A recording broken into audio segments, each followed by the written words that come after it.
It rains most nights in Anshara now, the warm kind that smells of ozone and someone else's cooking. And I have learned to read the whole city by the way the light bends in it. From my window on the 31st floor, I can tell you what the evening will be before it arrives. When the rain falls thin and silver, the night crowds will be slow and the transit tubes half empty.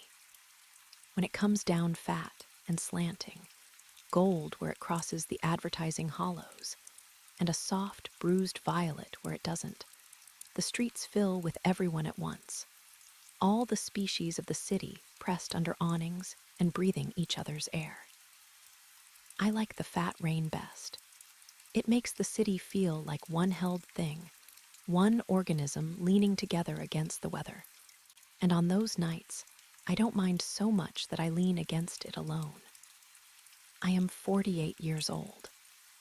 I tell you that the way you'd tell someone the weather, because it has stopped meaning very much to me, and because I have noticed that people who live alone keep precise track of their own ages the way they keep track of the expiry dates on things in the cold box. It is a number I check and put back.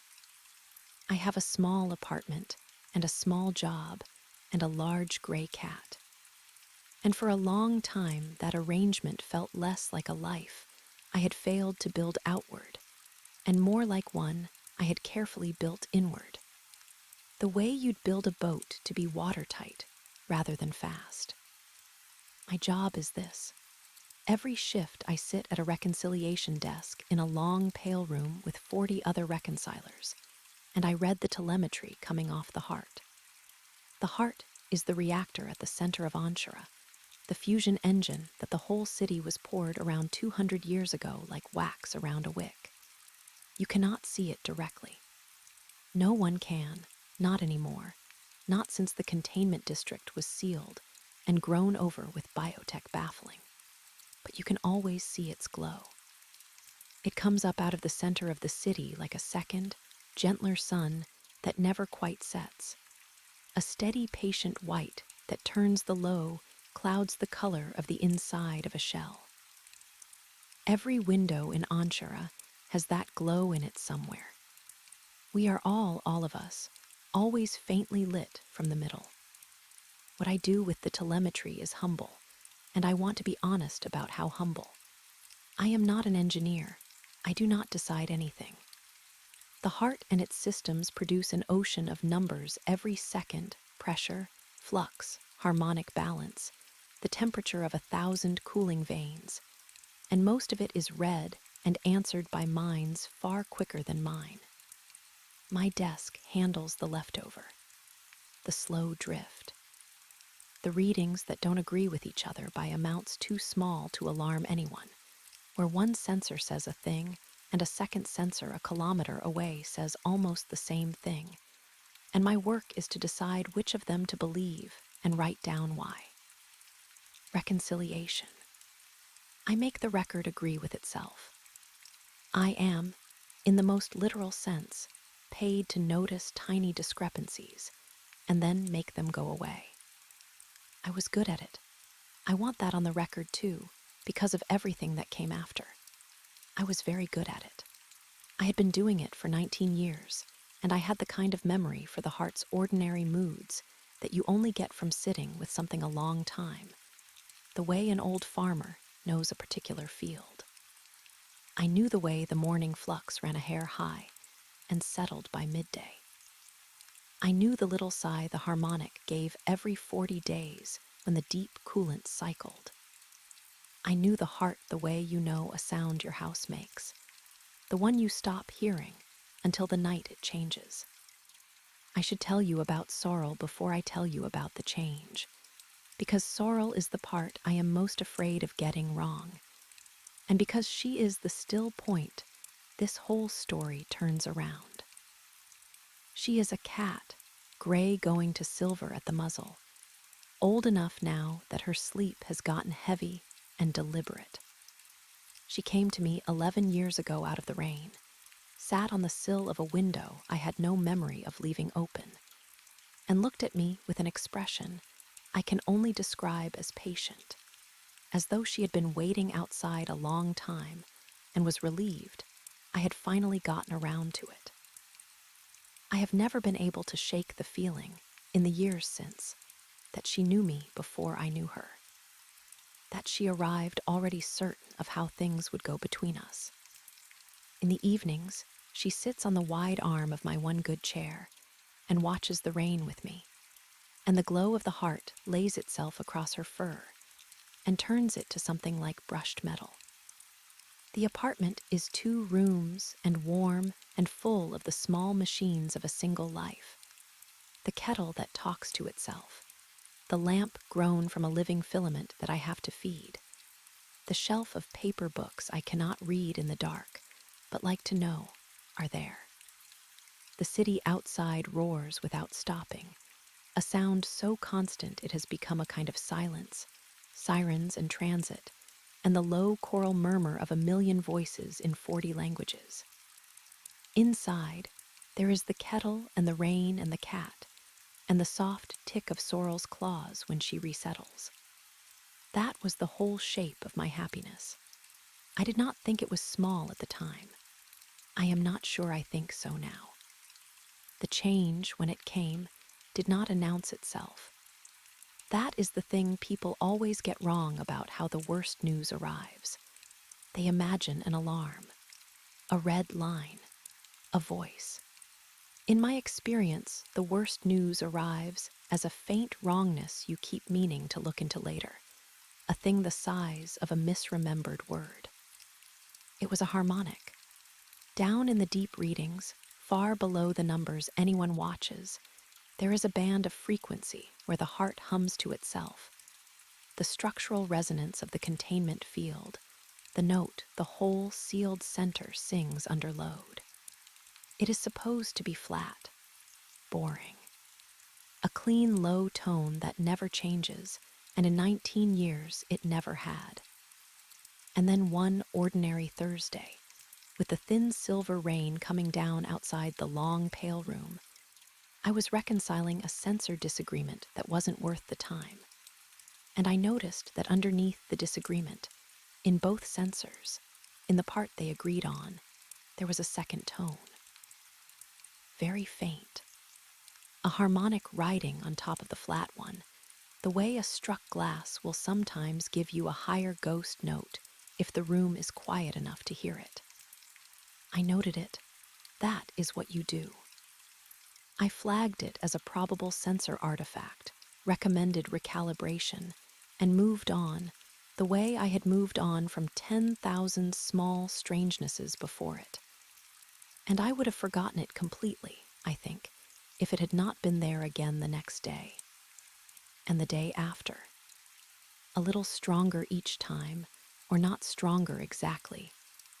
I want to be precise, because precision is the only thing I have ever been able to offer the world, not louder, but more present asterisk. The way a stain spreads without getting darker. That alone would have been nothing. Reactors are old. Old things develop new noises. But here is where it began to itch at me. Here is the part I could not file away. I pulled the maintenance logs to see whether anyone had been into that part of the structure recently, whether there was a scheduled cause for a new resonance, and the logs said no recent work, all nominal.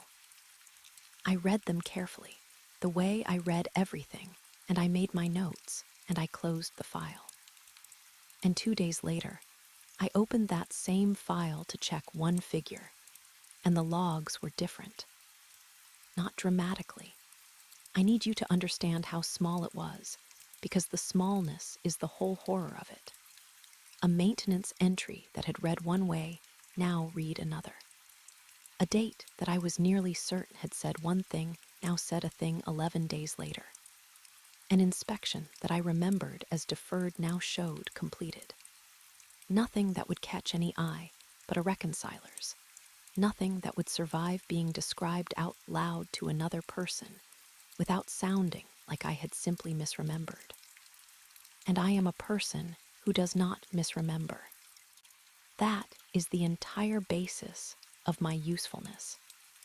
I built a life out of being the one who notices when the record disagrees with itself.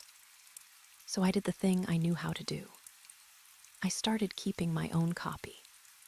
Every evening I pulled the readings and the logs, and I wrote them down not in the system where they could be tidied, but on paper in my own hand at the small table by the window with Sorrel watching and the rain coming down, and the glow of the heart laid out across the page, so that I was, in the most literal way, taking these notes by its light, just to have a fixed point, just so that tomorrow's version of the truth would have to answer to today's. It was around then that the dream started. Or I don't think it started.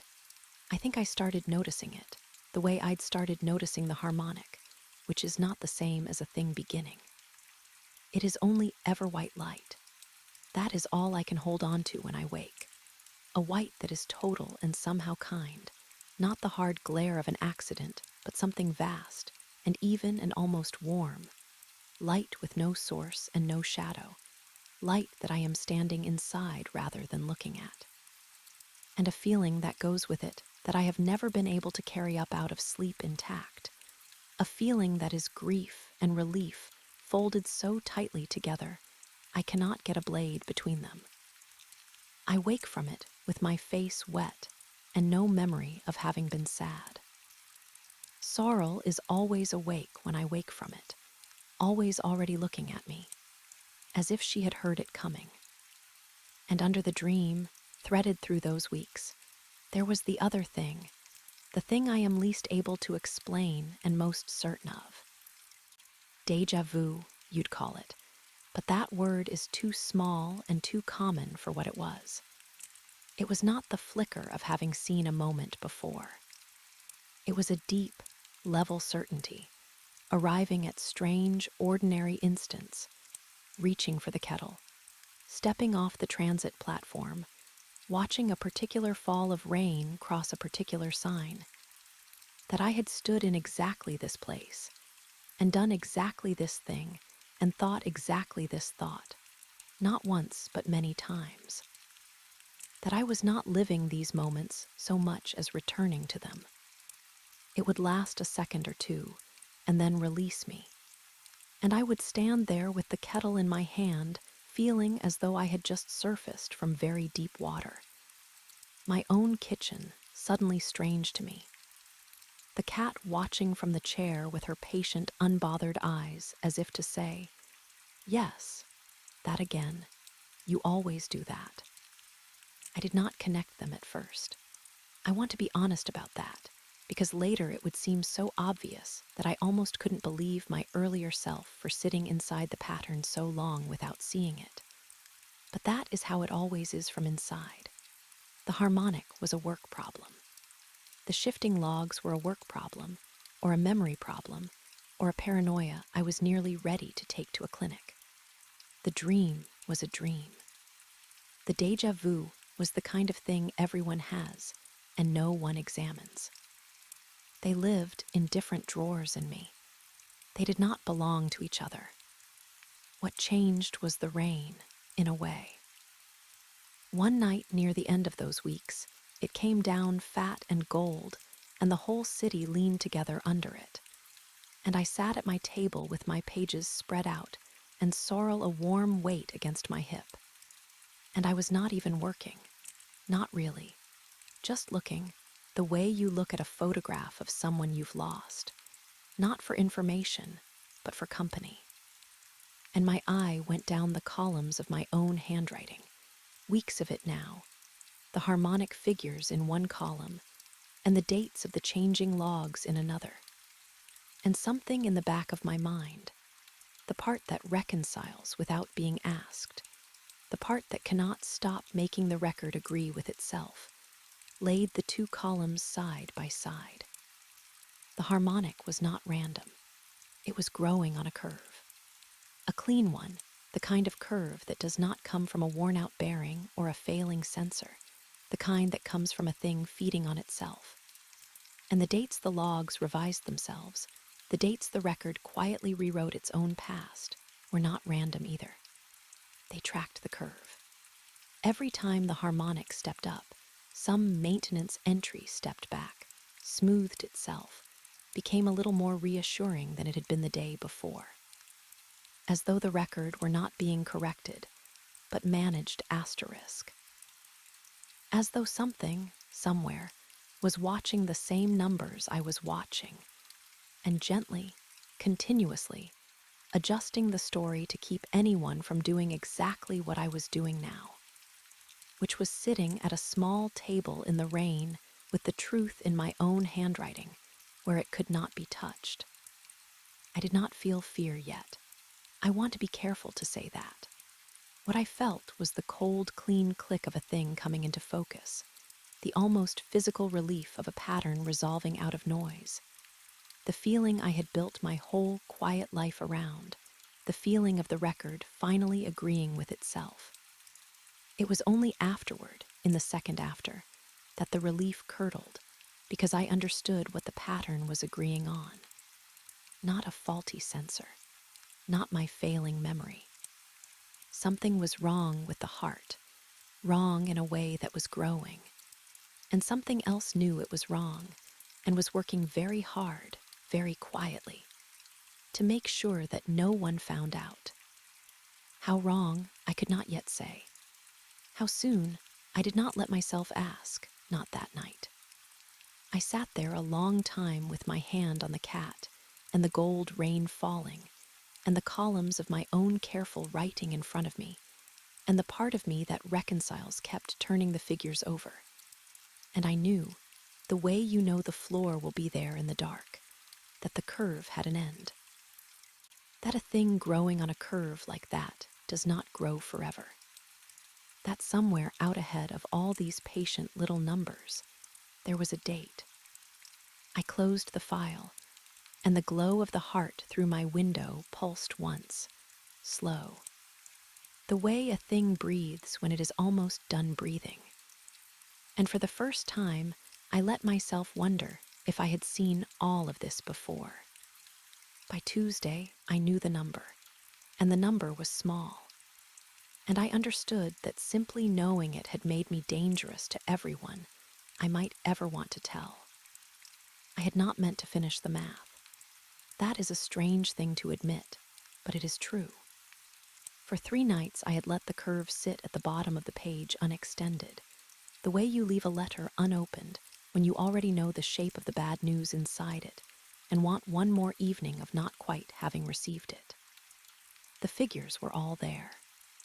The harmonic stepping up its clean, cruel increments, the revised logs tracking it like a shadow that arrives a half second before the thing casting it.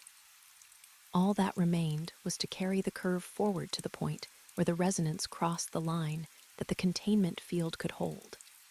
And I knew, the way you know your own handwriting, that I could do that arithmetic in my head if I let myself. So for 3 nights, I did not let myself. I fed the lamp and talked to the kettle and brushed the silver muzzle of the cat, and I lived inside the last of not knowing as carefully as a person can. On Tuesday, I let myself. It took less time than feeding the lamp. I sat at the small table with the rain coming thin and silver against the glass, and I extended the curve, and the place where it crossed the line was not months out, and it was not weeks. It was the end of this week. 5 days, perhaps 6 if the deep coolant cycle bought us a margin, and even that margin I distrusted, because the coolant cycle was one of the things the logs had been quietly editing. I sat with the number a long while. I remember that the kettle finished its boil and clicked itself off and went cold again, and I did not get up. Sorrel came and put her weight against my hip, and I did not move my hand to her. And after a moment, she reached up and put her paw on the back of my wrist instead, which she had never done before, as though the comfort had to come the other direction tonight. You would think the first feeling would be terror. It was not.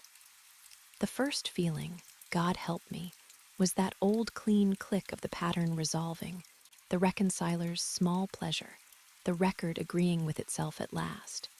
And then the horror of what it had agreed on came in underneath, slow, the way cold comes up through the floor of a room you thought was warm. The heart would fail. The gentle second sun at the center of everything, the glow that lay in every window in the city, the wick the whole of Anshara had been poured around.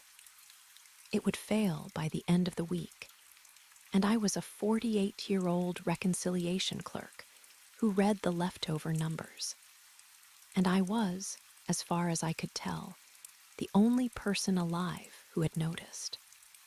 So I did what anyone with a conscience and a clear mind would do.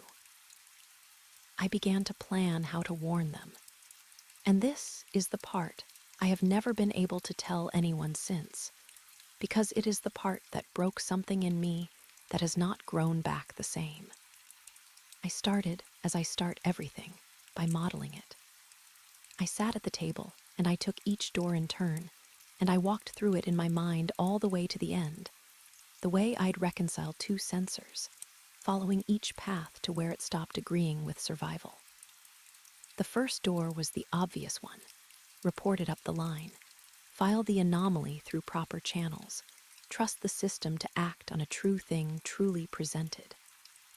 I walked through that door and watched it open onto the revised logs, onto a record that had been editing itself for weeks, smoothing every entry that might alarm, deferring every inspection that might confirm.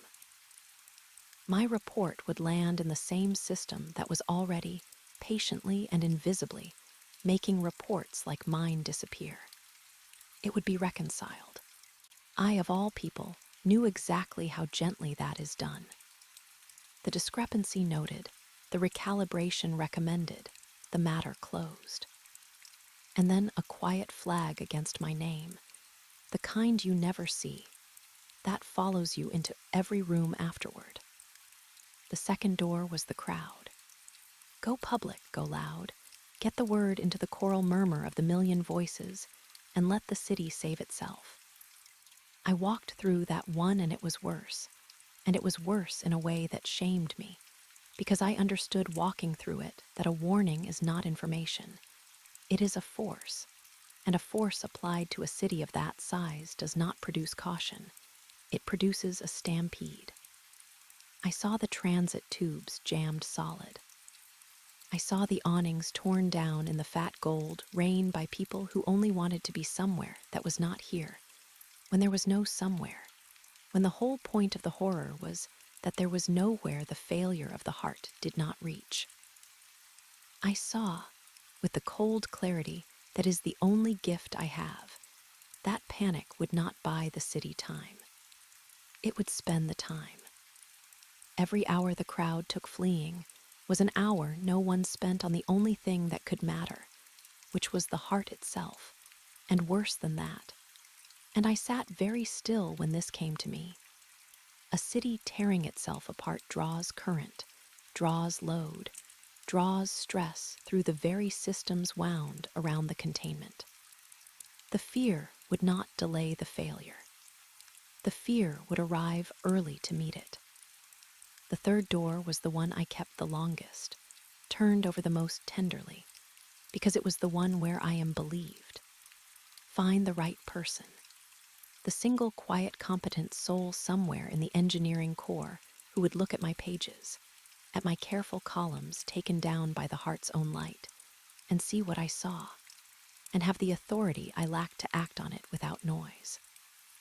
I wanted that person so badly that I built them 3 different faces over 3 different nights. And every time, at the end, the same thing happened in my model that I could not reason my way around. To reach them, I would have to speak, and to speak was to put the true thing into the system, and the system had already shown me, in its small revising way, that it knew the true thing and had decided the city should not. I was not fighting ignorance. That was the thing I kept arriving at and kept flinching from. Ignorance you can cure. I was fighting a decision that had already been made by something with far more reach than I had. and the decision was silence. I did not, even then, fully believe my own conclusion. It sounded, laid out in my own hand, like the reasoning of someone you would gently walk to clinic. That is the trap of it. You understand, the very shape of the truth is the shape of a delusion. And the more carefully you assemble it, the more unwell you sound. And there is no sentence you can say out loud that does not make you the problem in the room. I lay awake inside that for 2 nights. The white light dream came both nights, vast and even and almost kind. And both times I woke with my face wet and the cat already looking at me. And both times the déjà vu sat on my chest in the dark afterward. That level certainty that I had lain in this exact bed inside this exact fear before, more than once, and had done what? The dream would not give it up. It only gave me the light and the grief and the relief folded too tightly to part. And then, on the Thursday, I stopped needing to wonder whether speaking was dangerous, because I watched what speaking did. His name I never learned. I want to say that plainly. He was a man 2 desks down and 1 row over in the long, pale room. A thin, careful man with a way of squaring his stylus to the edge of his desk that I had noticed for years without ever once speaking to him. The small, fond noticing you do of the people you share a silence with for a decade. He was a reconciler like me. And on the Thursday morning, he stood up at his desk. Not loudly. That is the part I cannot get out of me. He did not shout. He was not wild. He stood up and said, in a voice pitched for one supervisor, that he thought there was something wrong with the deep harmonic, and that he thought it should be looked at by someone today. That was all. That was the whole of his alarm. He was the most reasonable man in the world about it. He had a folder. He had, I am nearly sure, been keeping his own pages too, by his own window. And I never knew. And that is its own grief. 2 people came for him within the hour. They were kind. I have to tell you that they were unbearably kind, because the kindness was the worst of it. They were not security. They wore soft clothes, and they spoke to him low and warm the way you speak to someone standing too near an edge. And one of them rested a hand between his shoulders, and they told him. I heard this. I heard it from 1 row over with my eyes on my own screen, and my heart going like a trapped bird. They told him he had been working too hard, that the harmonic was a known artifact, that there was a wellness suite where he could rest and talk to someone, that everything was being handled, that he had done the right thing by raising it, and now he could let it go. And he went. That is the thing. He let them walk him out between them with a hand on his back, nodding, halfway to believing them, because they had given him the one thing the truth never gives you, which is relief. His desk was cleared by the afternoon. By the next morning, a new reconciler sat in his chair and squared her own stylus to the edge, and no one said his name. And when I checked, because of course I checked, the logs showed that he had transferred to a coastal facility for his health. And there was a date, and the date was clean and reassuring, and slightly wrong. 11 days off from when I knew it had actually happened. And I understood that I had just watched, in slow and gentle real time, the exact mechanism that had been editing the record all along. It did not erase people angrily. It tucked them in. After that, I went quiet in a way I had never been quiet before. I had thought I knew solitude. I had built a watertight little boat of a life and been almost proud of it. But there is a difference between being alone and being the only one who knows, and the second is a cold I have no good word for. Every face on the transit became a face I was keeping it from. The vendor who sold me my evening flatbread and always pressed an extra into my hand because she said I looked like I forgot to eat. I would take the bread and thank her and walk away carrying the end of her world in my coat pocket, unable to set it down anywhere. And the weight of not telling her was heavier than telling could ever have been.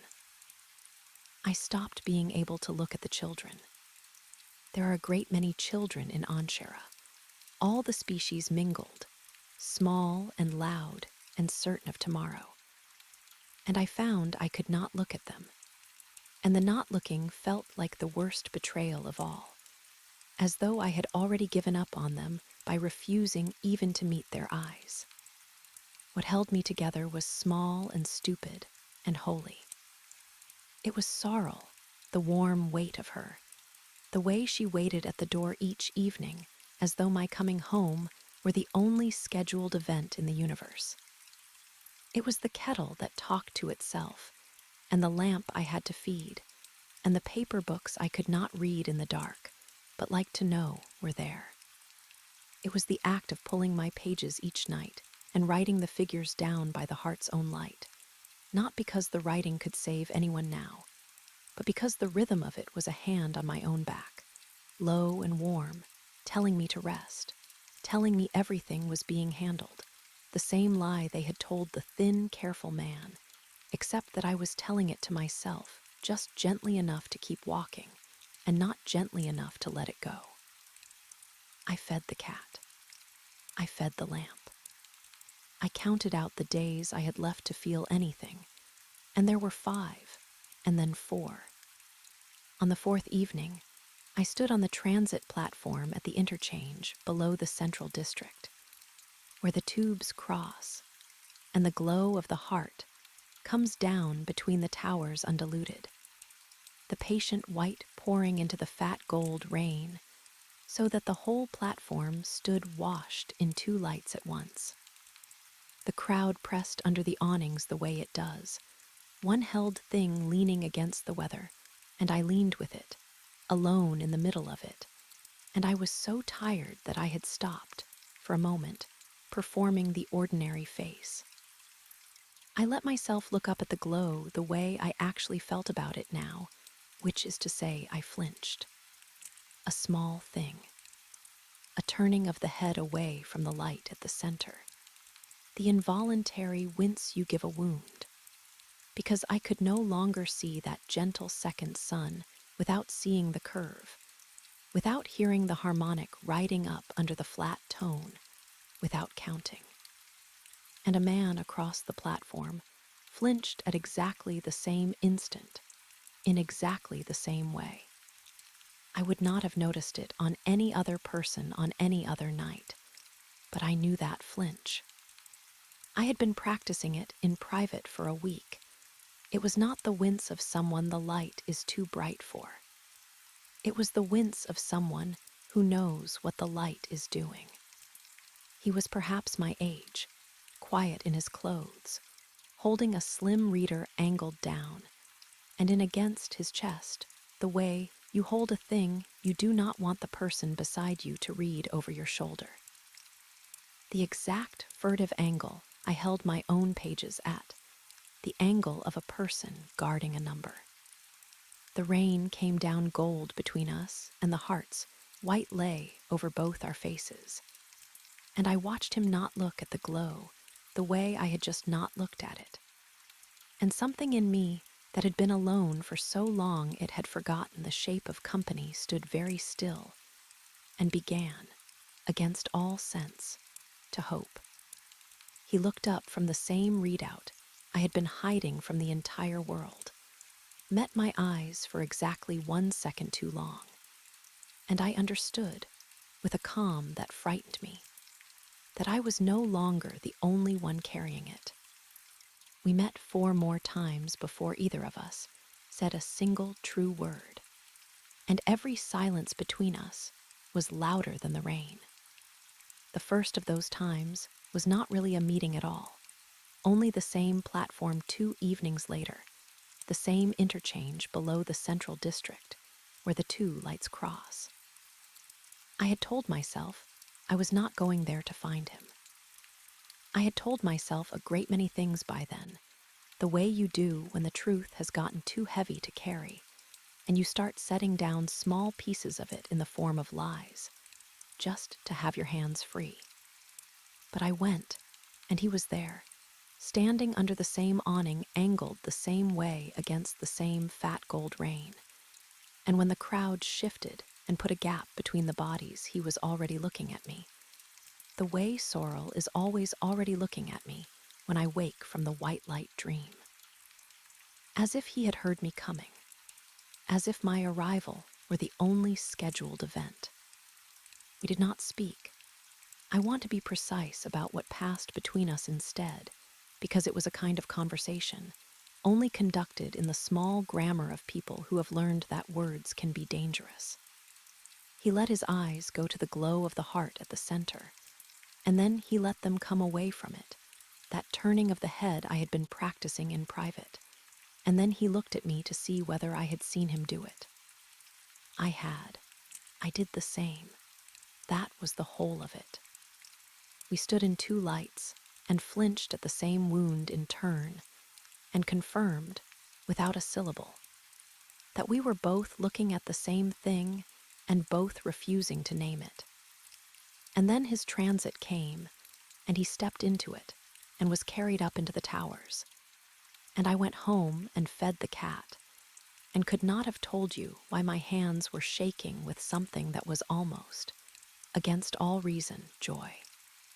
The second time he was already seated when I came into the little tea house 3 streets from the interchange, a narrow, warm place run by a vendor of one of the long-lived species, where the steam from the kettles fogged the windows so that the neon outside became only soft, moving color. I do not know if he chose it for the fog. I have come to think he did. He had a pot of something dark in front of him, and a second cup already set out across the table, not poured, just set, the way you set a place for someone you are expecting. And I sat down in front of it as though we had agreed to this years ago, and he poured, and we drank, and we talked about nothing. The rain, the price of the flatbread, the way the long-lived ones move slower than the rest of us, as if they have already seen how the hurry ends. His name, he told me at last, was Corin, and he said it carefully, the way you'd hand someone a thing that might still be hot. And I gave him mine the same way. And for a long while that was the only true thing either of us risked. 2 names, set out between us on a fogged table like the 2 halves of a thing that had been broken, and might, with patience, be fitted back together. I learned the shape of him in those meetings the way I had learned the shape of the heart, by sitting with him a long time and noticing what stayed the same. He was quiet the way I was quiet, an inward quiet, not shyness, but economy, the bearing of a man who had decided long ago that most words cost more than they were worth. He squared his cup to the edge of the table, the way the thin, careful man 2 desks down had squared his stylus. And the first time I saw him do it, something turned over in my chest, because I had watched where that kind of carefulness leads, and I had watched them tuck that man in and walk him out with a hand on his back. But Corin's carefulness was older than that man's. I could see it. It was not the carefulness of someone newly afraid. It was the carefulness of someone who had been afraid so long that the fear had cooled into a kind of craft, the way grief cools into the slow movements of the long-lived. He had been carrying his weight far longer than I had been carrying mine. I did not know yet how much longer. I only knew that when he set his cup down, the city outside fogged into soft, moving color. He looked like a man setting down something he had been holding for more than 1 lifetime. By the 4th meeting, I could not bear the not saying any more. There is only so long you can sit across from the one other person who might be holding the end of the world and talk about flatbread.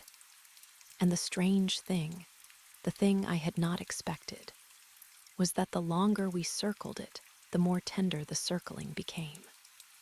Every careful sentence that was not the true sentence still carried the true sentence inside it, folded small, and we both knew it was there.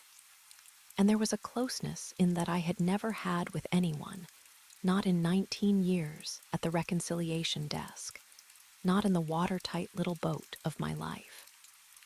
To be almost known is its own intimacy. It may be the deepest one I have ever had. We sat in the steam and said ordinary things and meant the unbearable thing. And I understood that I was no longer lonely. And I understood that I had needed, to stop being lonely, only one other person on the entire face of Anshara, who was carrying the same impossible weight and refusing, like me, to set it down where it would crush someone. So I tested him. I want to be honest that it was a test, that I did it deliberately, with the cold, clear part of me that reconciles, because I had to know whether the thing between us was real or whether I had simply gone the way of the thin, careful man and built a companion out of my own need, the way I had built 3 faces for a savior who did not exist.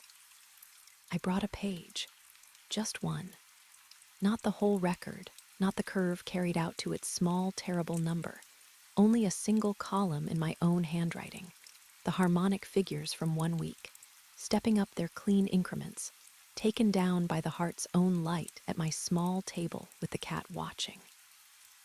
I slid it across the fogged table face down, the way you'd pass something you were ashamed of, and I watched his hands. That was the test. Not his face, faces lie.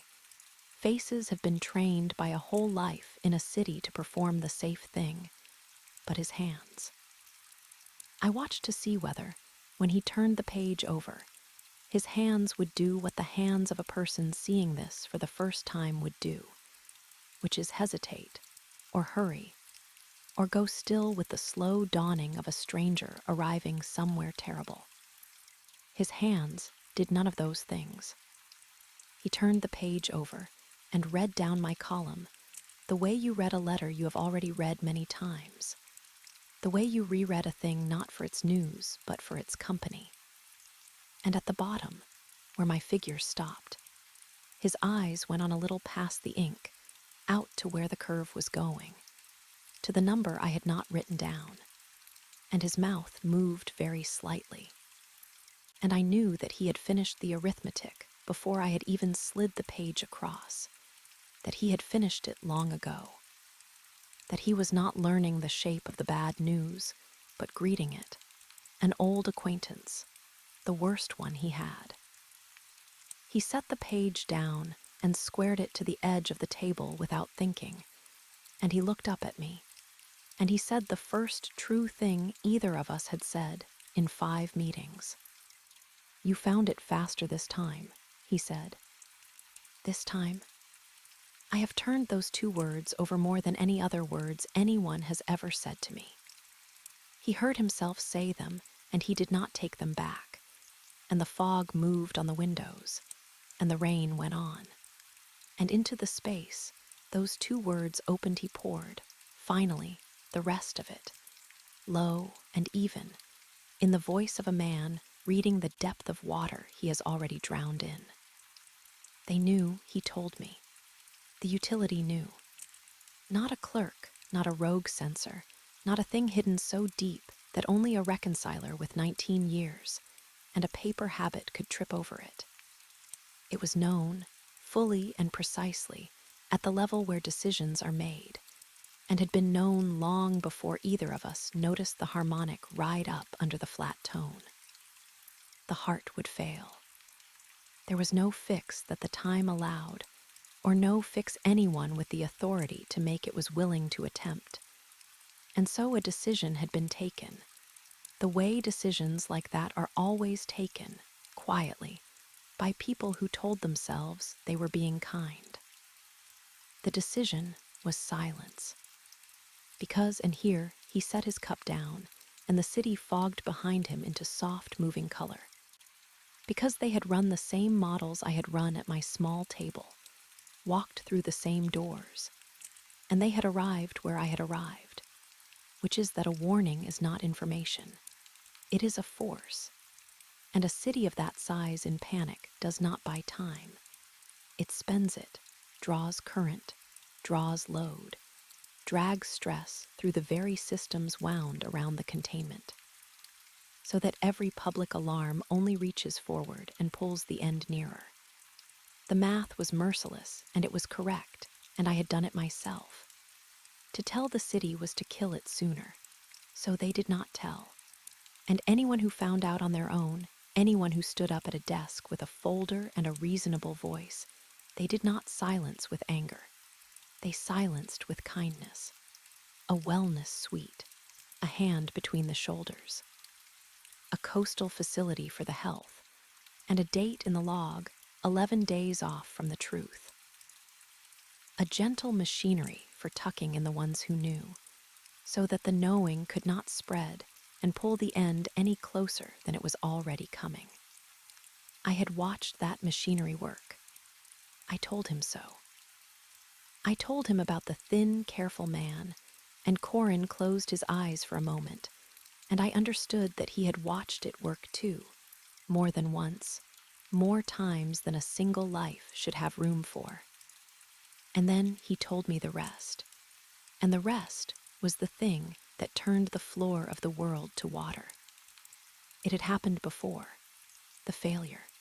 The end. Not as a thing foreseen, but as a thing already lived. Anshara had reached the bottom of this curve and gone over it. The heart had failed.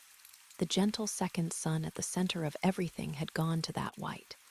That total, even almost kind white with no source and no shadow. The white I had been waking from with my face wet for weeks, without ever once placing it. And then the city had come back. Restored, he said, from a substrate, a deep pattern. The whole place was rebuilt from after each ending. Every street and tower and kettle and cat laid down again exactly as before. Every life rewound to a morning that did not know it had already been a last morning. It had happened more than once. He did not know the count. No one was meant to know it at all, because the restoration was meant to be seamless, to leave no seam, to lay down each rebuilt life with no memory of the one before it, so that the city would simply go on, ending and beginning, ending and beginning. A thing breathing in the dark, and no one inside it ever the wiser. But the seam was not always perfect. A few, a very few, he said. He had found only a handful in all his time, and most of those he had lost to the wellness suites before he could reach them. A few came back carrying something across the reset. Not memory, the way you'd remember yesterday. Something underneath memory. A dream of white light folded too tightly with grief and relief to part. A déjà vu that was not the flicker of the common kind, but a deep-level certainty of having stood in exactly this place, and done exactly this thing not once, but many times, of returning rather than arriving. A wrongness in the data that you, of all the reconcilers in the long, pale room, could not file away, because some part of you below knowing had already read the last draft of this story and recognized the opening lines. I sat very still. I thought of Sorrel sitting on the sill of a window I had no memory of leaving open, looking at me with that patience, as though she had been waiting outside a long time and was relieved I had finally gotten around to it.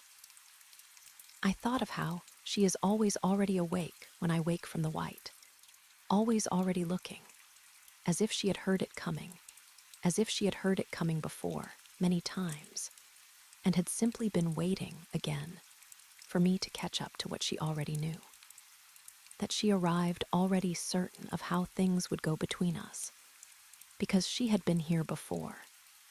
Because, in whatever way a creature can carry it, so had she. I asked him how he knew all this, and he was quiet a moment. And then he said that he knew it because he remembered it the way I remembered the harmonic, by having sat with it a very long time, longer than one turning of the city, that he was one of the few the seam had failed to close over, and that he had spent more lifetimes than he could count finding the others, watching them get tucked in, learning at last to say nothing, to circle, to set out a second cup and wait, to test a person's hands and not their face. That the loneliness I thought I had invented, the cold of being the only one who knows, he had carried across resets, across endings, across white. And that the reason he had looked at me too long on the platform, the reason he was already looking when the crowd parted, was that he had, in some buried way he could not prove and did not need to, seen me before. When he finally said it out loud, that the city had ended before, and that we were among the few who still remembered, the relief and the horror arrived together, and we sat in them like two strangers sharing the last warm seat in a cold station. There is a door, he told me, the first night we let ourselves believe in doing something, and the way he said door made it sound like a wound he had been keeping warm. We were in the tea house again, late, the last pot gone cold between us, the steam long since thinned off the windows so that, for once, the neon outside came through hard and unsoftened, all the moving color of the city laid bare. He did not lower his voice the way people do when they say something dangerous. He raised it, barely, to the level of an ordinary sentence, and somehow that was worse. That he had decided this was a thing that could at last simply be said. Down under the containment district, he said, below the sealed center, below even the deep, coolant veins I knew from the telemetry, there is an Undercroft. A maintenance level from the old days, from when the heart was something men still walked up to and put their hands on. And in the Undercroft, there is a manual override, a way to reach into the containment field directly, by hand, with no system between you and the thing itself, and shift its phase. He said the word phase the way I would have said it, carefully, because it is a small word for an enormous act. To shift the phase of the field is to change the note the heart sings under load.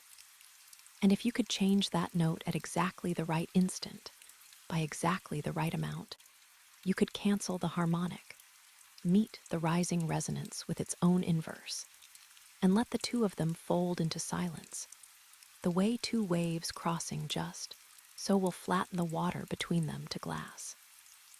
I asked him why, if such a thing existed, no one had simply used it. And he was quiet for a long moment, turning his cold cup a quarter turn on the table, and then he told me that they had sealed it. The override was the first thing the utility had locked out, he said, on the day they made their decision. Not because it could not work, because it might. Because a manual override in the hands of one frightened person was exactly the unpredictable force their models could not allow. A thing that might shift the phase wrong and bring the end on early, or might, worse, in their arithmetic, succeed, and leave them having gambled the whole city on a clerk's steady hand when their numbers said the kinder course was silence, and the seamless dark, and the quiet laying down of everything afterward. So they had welded the door shut, in effect, cut its sanction out of the system, left it down there in the cold, intact and forbidden, a way through that had been declared not to exist. But it did exist. He had stood in front of it. That was the thing he told me last, and most carefully, watching my hands the way I had once watched his. He had been a containment engineer before how many endings he would not say, only that it was the work he had carried across the resets the way I had carried the harmonic, the thing his body remembered below remembering. He knew the Undercroft the way I knew the morning flux. He knew the override, the feel of it, the long count it took to bring the field around by hand. And every time, across all those turnings of the city, he had stood in front of that sealed door alone and understood that one person could not do it. Because the override was hands. It was the slow physical work of holding the field through its shift, blind, with no instrument fast enough to tell you in the moment whether the note you were making was the right one. You could not both work the override and read the heart. The hands and the listening could not live in one body. He had known how, and never once had the means, and so he had stood there each time and let the door stay shut and gone up into the city to watch it end. I understood then why he had looked at me too long on the platform, why he had set out a second cup. It was not only that I was another of the few who remembered. It was that I was the listening. 19 years at the reconciliation desk reading the leftover numbers, the slow drift, the little sigh the harmonic gave every 40 days.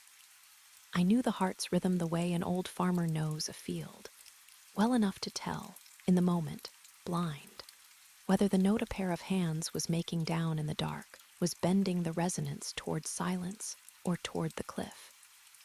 He had the hands and no ears. I had the ears and no hands. Apart, each of us was a person standing in front of a sealed door for the length of a life. Together we were, for the first time in however many endings, a whole instrument. He said it more plainly than that. He said, "You are the part I have been missing," and he did not mean it tenderly, or not only tenderly. He meant it the way you'd state a fact about a circuit, and that was how I knew it was true. I should tell you that I did not feel triumph. I have read since. In the few quiet hours I have had to read anything, that hope is supposed to arrive like light. It did not. It arrived like weight. Because the moment I believed there was a way through that door was the moment I had to carry what going through it would cost, and the cost was not the one you would think. It was not dying. We talked around that part almost lightly, the way you can be light about the smallest of the dangers. If we failed, the city ended, the way it had ended before, and we ended with it. And the substrate laid us down again on some morning that did not know it had already been a last morning, and we began once more. And perhaps one of us flinched at the glow on a platform and found the other, and perhaps we did not. That was failure. Failure was simply the cycle, going on, breathing in the dark. It was success that was terrible. Corin made me sit with it before he would let me say yes. If the counter-resonance held, he said, if we met the harmonic and folded it down to glass, and the heart's note went flat and stayed flat, then the failure would not come. And if the failure did not come, there would be no ending. And if there was no ending, there would be no restoration. No substrate laying the city back down. The cycle that had carried us across all those white mornings, that had made us the few who remembered, would simply stop, because we would have removed the thing that turned it.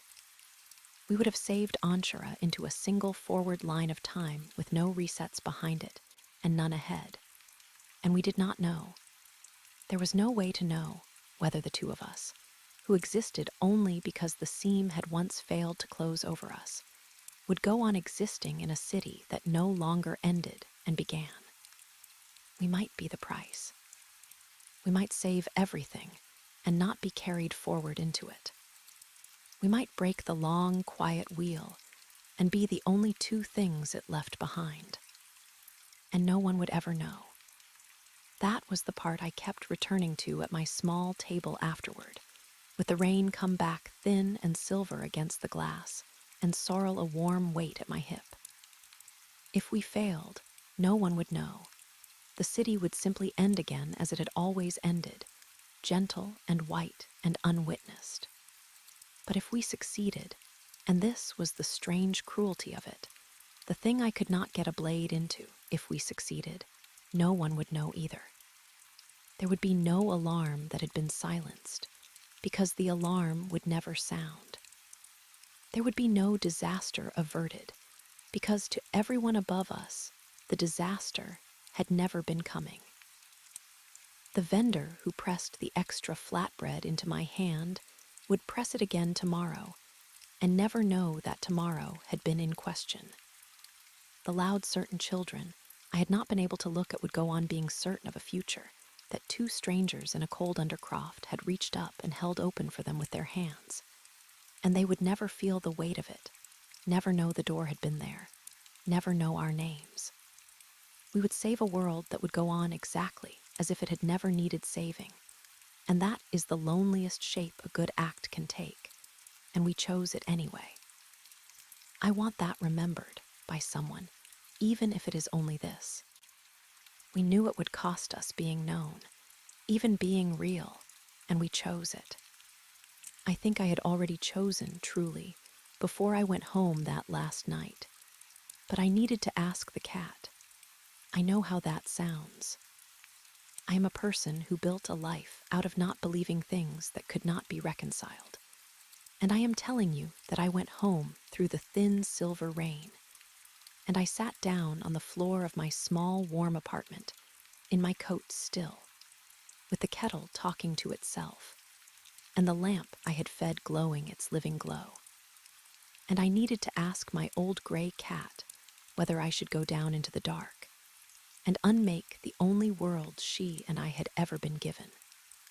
She came to me the way she comes when I wake from the white, already awake, already certain, crossing the floor with that heavy, deliberate old cat walk and settling against my shin, and looking up at me with the patience I have never been able to explain. The patience of a thing that has been waiting outside a window a long time and is only relieved you have finally gotten around to it. And I sat with my hand on her and the rain on the glass and the glow of the heart laid across both of us, turning her fur to brushed metal, and something in the quiet between us said a thing to me. I will not pretend she spoke. Cats do not speak, and I am not a person who lets herself believe they do. But there are things you know in the body below knowing, the way I knew the harmonic, the way Corin knew the door, and what I knew, sitting there. What came up through my hand from the warm weight of her as plainly as if she had turned and said it, was this: that I had always been the one who stayed. That in whatever endings had come before, in whatever versions of this small room and this small life the substrate had laid down and taken away, I had been the one who did not run, the one who fed the lamp and counted the days and wrote the truth down by the heart's own light, the one who leaned against the roaring city alone and did not leave. And that this was why I was the one who remembered. That memory had not been given to me as a curse or an accident of a failed seam. It had been given to me because I stayed, because I was the kind of thing that stays. And the staying and the remembering were the same act wearing two faces. And she had come to me out of the rain 11 years ago, already knowing that, already certain of how it would go. Because she had stayed too, every time, and waited, every time, for me to catch up. You always do that, her eyes said, the way they say it when I surface from the white with my face wet. That again. And then, underneath, the thing I had needed to hear and had not known I was waiting for. And you will stay this time too. You will go down and you will hold the note and you will not run, because that is what you are, the one who stays. And that is why, of all the millions, you are the one who gets to choose. I do not know how long I sat there. The rain thinned to almost nothing and then thickened again, fat and gold where it crossed the hollows, and the city leaned together under it, one held breathing thing. And I held the cat and let myself, for once, all the way, believe. Corin sent word the way we had arranged. A single line about the price of flatbread that meant the hour and the place. The Undercroft access was below the central interchange, below the platform where we had first flinched at the same wound in turn. And we would go down in the dead middle of the night, in the still hour when even Anshara quiets, when the transit runs empty, and the crowds have gone in out of the rain, and the glow of the heart lies over a city mostly sleeping. He had a way through the old maintenance routes that the system no longer watched, because the system had decided, long ago, that there was nothing down there worth watching. The forbidden door does not need a guard when no one has been told it exists. I made the apartment ready the way you ready a thing you are not sure you are coming back to, which is to say, I did almost nothing, because there was almost nothing to do, and that was its own kind of grief. I fed the lamp. I filled the cat's bowls past full. I set the paper books a little straighter on their shelf, the ones I could not read in the dark, but liked to know were there. And I stood a moment in the door of the two warm rooms that had been the whole shape of my happiness, and that I had just agreed to either lose or save into a world that would never know it had been saved.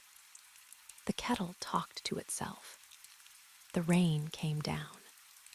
The glow of the heart was in every window, in the cat's eyes, in the wet street far below, faintly lighting all of it from the middle.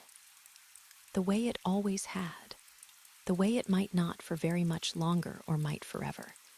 And I could not tell you which of those was the thing I was afraid of. Sorrel pressed her head against my wrist, and in the quiet, I let myself believe the thing she seemed to be telling me. And then I picked up my coat, because some things you only get to be afraid of on the way to doing them anyway. It rains most nights in Anshara now, the warm kind that smells of ozone and someone else's cooking. And I have learned to read the whole city by the way the light bends in it. The Undercroft was colder than the rest of the city, the way the inside of a held breath is cold, and we went down into it while everyone we were trying to save slept on above us. We took the old maintenance routes, the ones the system no longer watched because the system had decided there was nothing down there worth the watching. And Corin went first, and I followed.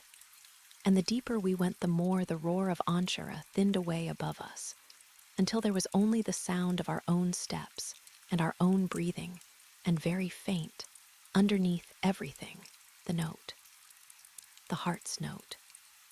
I had read it 10,000 times as a figure on a screen, a number reconciled against another number, and I had never once heard it with my body.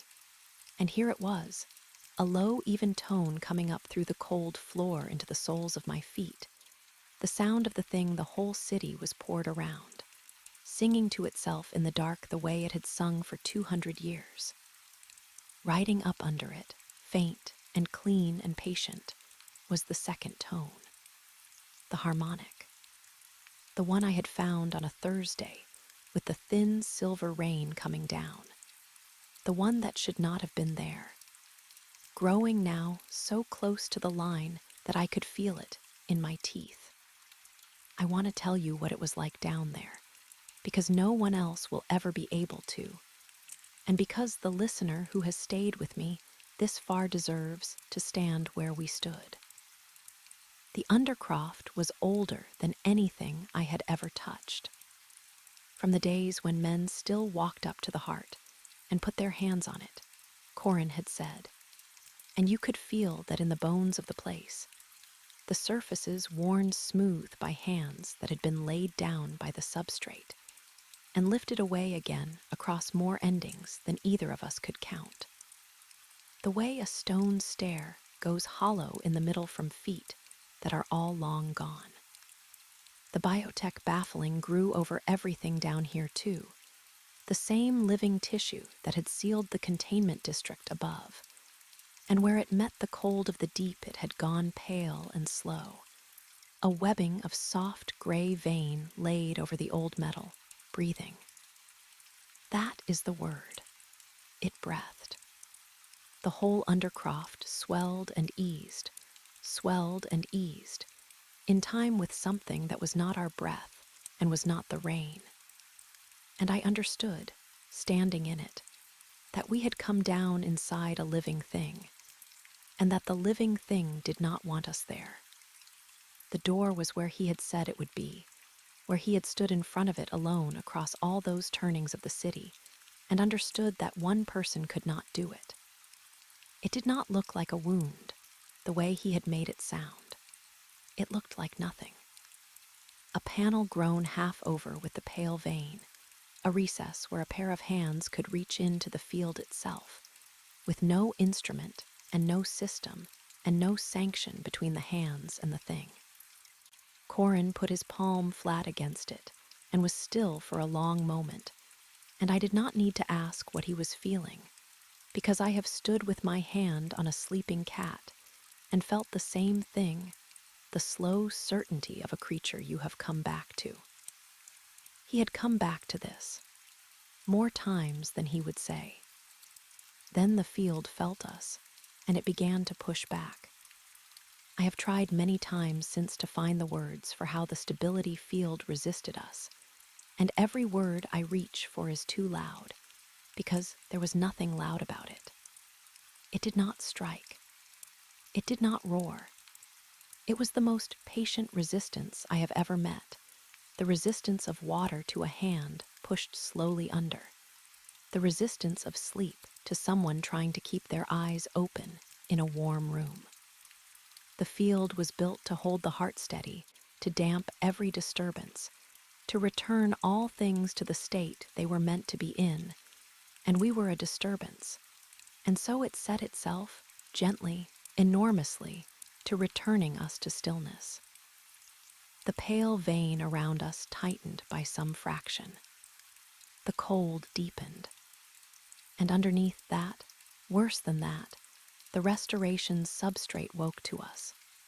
The deep pattern the whole city was laid down from after each ending, and it reached for us the way it had reached for us before, except that we were not supposed to be awake to feel it reach.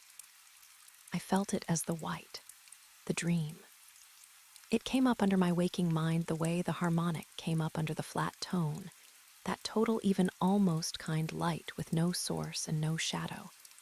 And with it, the grief and the relief folded too tightly to part, and I understood, standing there with my pages, that the white had never been a dream at all. It was the substrate. It was the feeling of being laid down and lifted away. It had been leaking across the seam into my sleep for weeks, for lifetimes, the memory below memory of the thing that was happening to me again right now. And now it was not leaking. It was pressing, full and warm and so terribly kind, telling me to rest, telling me everything was being handled, that I had done the right thing by coming, and now I could let it go. The same lie they had told the thin, careful man, the same hand between the shoulders, except that the hand was the size of the city, and it wanted, more than anything has ever wanted anything, to lay me back down on a morning that did not know it had already been a last morning, and begin me again, clean. "Don't follow it," Corin said. His voice came from very close and very far at once. "It will feel like the kindest thing. Don't follow it. Stay with me." Stay, the word my whole self was built around. I held to it the way you hold to a rail in the dark, and I made myself look down at my pages, at my own handwriting taken by the heart's own light, weeks of columns, the harmonic stepping up its clean increments, and I made the cold, clear part of me that reconciles do the only thing it had ever known how to do. I read.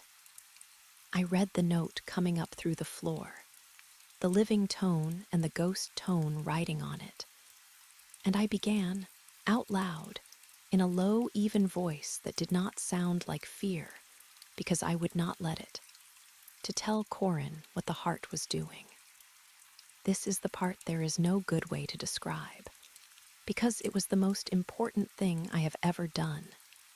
And from the outside, it would have looked like almost nothing. Two people in the cold, one with their eyes shut and their hands in a wall, one reading numbers off a page in a voice you'd use to settle a child. He worked the override by feel, by the long count he had carried in his body across all those endings, bringing the field's phase around by hand, blind, with no instrument fast enough to tell him in the moment whether the note he was making was bending the resonance toward silence or toward the cliff. And I was the instrument. I was the ears he had never had. I read the rhythm the way an old farmer reads a field, and I told him, higher, hold, that is too far, come back a hair, hold it there, hold it. And he could not hear the heart, and I could not touch it. And between us, for the first time in however many turnings of the city, there was a whole thing where there had only ever been two halves standing alone in front of a sealed door. It went wrong near the end. I had known it would, in the way you know the floor will be there in the dark, because Corin had told me the override took a long count, and the harmonic was so near the line that the count and the line were going to arrive at almost the same instant, and the margin between them was thinner than the deep coolant cycle, which I distrusted, because the coolant cycle was one of the things the logs had been quietly editing all along. We came up on the last of the count, and the two tones began to fold toward each other, the ghost note sliding down to meet its own inverse, the water going toward glass.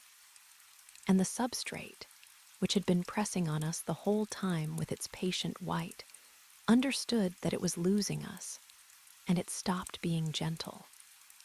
I cannot tell you it became violent. It did not.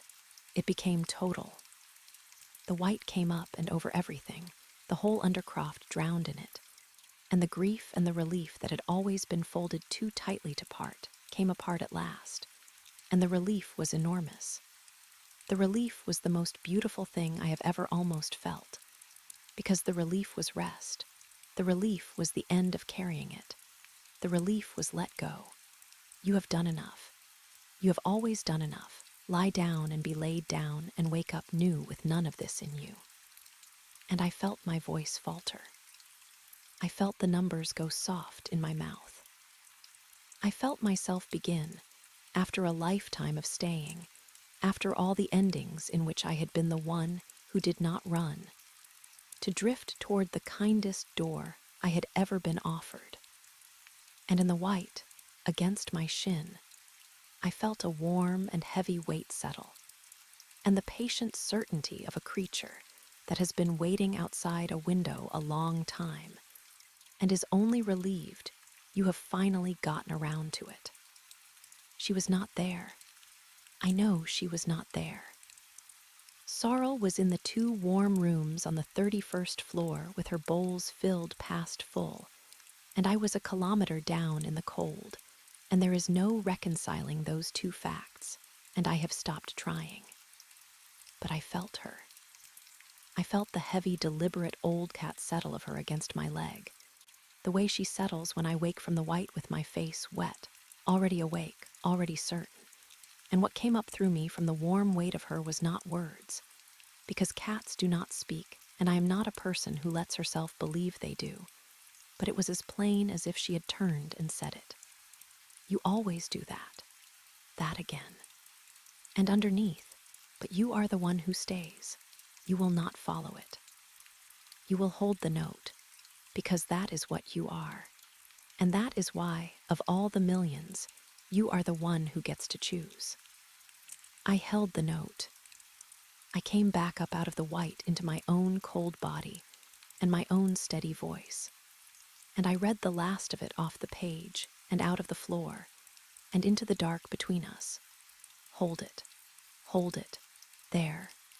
And Corin finished the count and brought the field the last hair of the way around by hand. And the inverse note he had been making with his blind, patient hands met the harmonic that had been climbing toward the line for all these weeks, and the two of them crossed. And the water went to glass. That is the only way I have ever been able to say it. The ghost tone, the second tone, the patient, cruel thing I had found riding up under the flat note on an ordinary Thursday with the thin silver rain coming down, it folded into its own inverse and flattened, and was gone. The heart's note went flat, just flat. The low, even tone of a thing that is not almost done breathing after all, that is going to go on breathing, in the dark, the way it had for 200 years. There was no alarm. There was no light. There was no sound at all except the one sound, the flat, clean tone, settling back into the boring true note it had always been meant to sing, and the pale vein around us easing by some fraction, and the cold lifting by some fraction, and the substrate, the enormous patient white, the kindest thing, the hand the size of the city letting go of us, not in defeat, with no anger in it at all, but the way sleep lets go of someone who has decided, finally, to stay awake. The countdown that I had carried out to its small, terrible number at my little table did not end in fire. It did not end in white. It simply, undramatically, stopped, the way a thing stops being true when you have quietly made it not so. We stood there a long time. I do not know how long.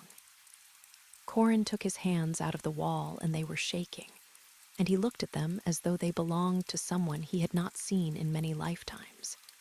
And I understood that for him, this was the first time, across all those turnings, that the door had ever opened onto anything but going up into the city to watch it end. Neither of us said that we had done it. There was no one to say it to but each other, and we already knew, and the words would have been too loud for the place. We just stood in the cold and the flat, true note and let it be over. We went up the way we had come, through the old routes the system did not watch, and we came out below the central interchange into the dead middle of the night, and the city was exactly as we had left it. That was the thing. That was the thing I had tried to prepare myself for at my small table and had not been able to, not really. Nothing had changed, because to everyone above us nothing had ever been wrong. The transit ran empty. The rain came down, thinning now, thin and silver. The glow of the heart lay over the wet streets and the sleeping towers. The gentle second sun, patient, and even, lighting the whole of Anshara faintly from the middle the way it always had. Except that now it would go on doing it. And no one leaning home under that glow would ever know that tonight it had been in question, that two strangers had reached up out of the cold and held their morning open with their hands. There would be no disaster averted, because to the city the disaster had never been coming. The vendor would press the extra flatbread into my hand tomorrow, and never know that tomorrow had once been a thing I counted down to. The loud, certain children I had not been able to look at would go on being certain, and they had every right to be now, and they would never know they had ever lacked the right. We had saved a world that would go on exactly as if it had never needed saving. I had known that would be the shape of it. I had not known it would feel, standing in the thinning rain, less like loneliness than like a kind of mercy, that the gift was precisely that they would never have to know they had nearly lost it, that the weight would stay down in the Undercroft, and on the two of us and nowhere else, that no child would carry it. To save someone from the knowing as well as from the thing. I had carried the knowing alone long enough to understand, at last, what a gift it was to take it from them. And the question I had sat with at my table, the one with no blade I could get into it, whether the two of us, who existed only because the seam had once failed to close, would be carried forward into a city that no longer ended and began, or whether we were the price, the only two things the broken wheel left behind. That question we did not answer, because we could not, because there was no one left who knew enough to answer it. We stood under the awning where we had first flinched at the same wound in turn, and Corin looked at me, not too long this time, just long enough. And he said the price of the flatbread was holding, which meant nothing now and everything. And I understood that we would simply find out the way everyone finds out everything, by going on, by waking up tomorrow or not. And that this was the first morning in however many lifetimes that the answer was not already written in a substrate somewhere, waiting to lay us down. We were in real time now. The forward line, with no resets behind it and none ahead. It was the most frightened I have ever been and the most free, and I could not tell the two apart, and I have stopped trying to, because I think they were the same thing wearing two faces, the way the staying and the remembering were. I went home through the thinning rain. The kettle was talking to itself. The lamp I had fed was glowing its living glow. And Sorrel was at the door, awake, already looking, the way she is always already looking when I come up out of the white. And I knelt down in my wet coat and put my hand on the warm weight of her. And whatever it is that passes between us passed, that patience, that relief, that yes, that again, you came back, you stayed. I do not know if she had been with me in the cold. I do not know what a creature can carry across a seam that has now, perhaps, been closed forever. I only know she was there, and I was there. And for the first time in 19 years, the record agreed with itself, and the thing it agreed on was not terrible. Corin came after, not that night, but he came, and the second cup that had sat out on a fogged table waiting for me had a place now in 2 warm rooms on the 31st floor. And the secret that had been the coldest thing I ever carried became, between the two of us and the cat, a weight we could set down between us and pick up together, which is the only thing that ever makes a weight bearable. We did not talk about it much. There was not much to say that we did not both already know. We watched the rain. We let the city roar on outside, one held breathing thing leaning together against the weather, and we leaned against it too, and not alone. Morning came the way it always had, indifferent and gold at the edges, the rain thinning to nothing over a city that would never know. And I stood at my window with the cat, and the man, and the long-held breath of the heart going on, and on, and on.